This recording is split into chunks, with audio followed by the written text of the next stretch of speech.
વડોદરા શહેરમાં ખાડા રાજ જાણે યથાવત જોવા મળ્યું।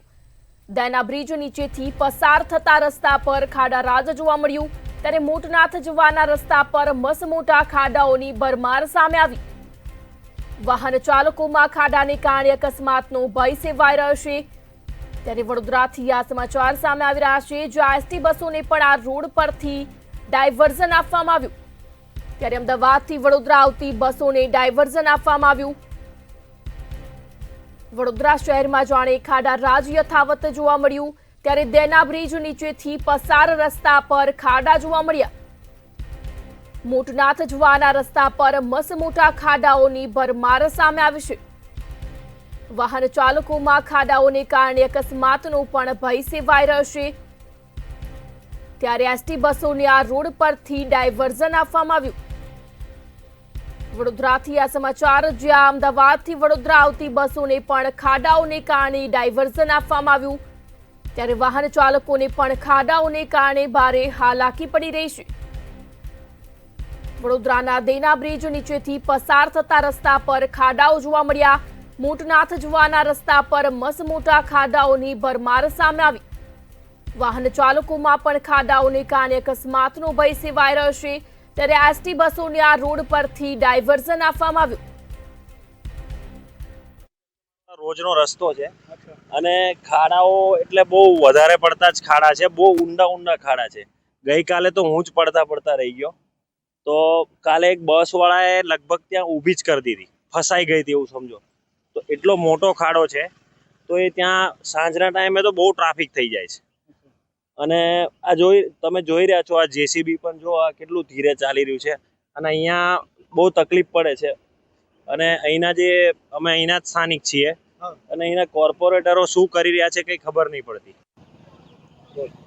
અમદાવાદથી આવતી તમામ બસોનું ડાયવર્ઝન હવે વડોદરાના જે દેના બ્રિજ છે તેના નીચેથી આપવામાં આવ્યું છે, પણ દેના બ્રિજથી નીચે આવવાનો જે રસ્તો છે, દેના બ્રિજથી જે મોટનાથ તરફ જવાનો જે રસ્તો છે, તેના પર ખાડાઓનું ભરમાર જોવા મળી રહી છે। ખાડાઓના કારણે અનેકો એવા લોકો છે તે ત્યાંથી ત્રાહિમામ પુકારી ઉઠ્યા છે, કારણ કે રોજિંદા જવા માટેનો આ જે રસ્તો છે તે રસ્તો હવે ખાડાથી ભરમાર તેની થઈ ગઈ છે, અને તેના કારણે જ લોકોને હાલાકીનો સામનો કરવો પડી રહ્યો છે। આ ખાલી ખાડા નથી, પણ આ ખાડો છે એવું કહીએ તો પણ નવાઈ નથી, કારણ કે આપણે જોઈ શકીએ જે પ્રમાણે સિટી બસો અહીંયાથી જ્યારે પસાર થાય છે ત્યારે આ ખાડામાંથી પસાર થવું પડે છે। નોંધનીય બાબત છે કે એમ્બ્યુલન્સ જેવી જે સેવાઓ છે તે પણ જ્યારે અહીંયા પોતાના દર્દીઓને અહીંથી લઈ જતી હોય છે ત્યારે તેમનો પણ જીવ તાળવે ચોટેલો હોય છે।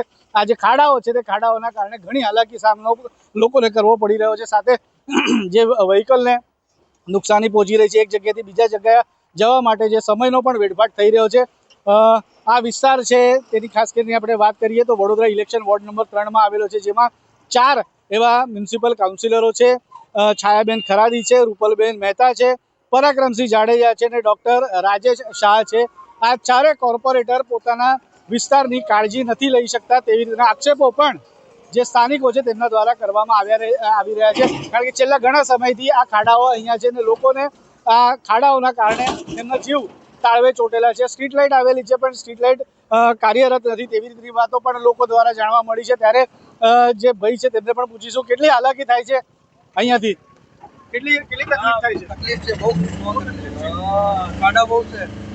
આપણે જોઈ શકીએ જે પ્રમાણે જે લોકો છે તે કહી રહ્યા છે કે અહીંયા ખાડાઓના કારણે ખૂબ જ તકલીફ છે, પણ આ ચારે જે કોર્પોરેટર છે તે પણ હજી કુંભકર્ણની નિંદ્રામાં હોય તેમ લાગી રહ્યા છે, કારણ કે અનેકો વખત રજૂઆત કરવા છતાં પણ અહીંયા ચોક્કસ નિરાકરણ આવ્યું નથી। જે ભાઈ છે તેમની સાથે પણ વાત કરીશું।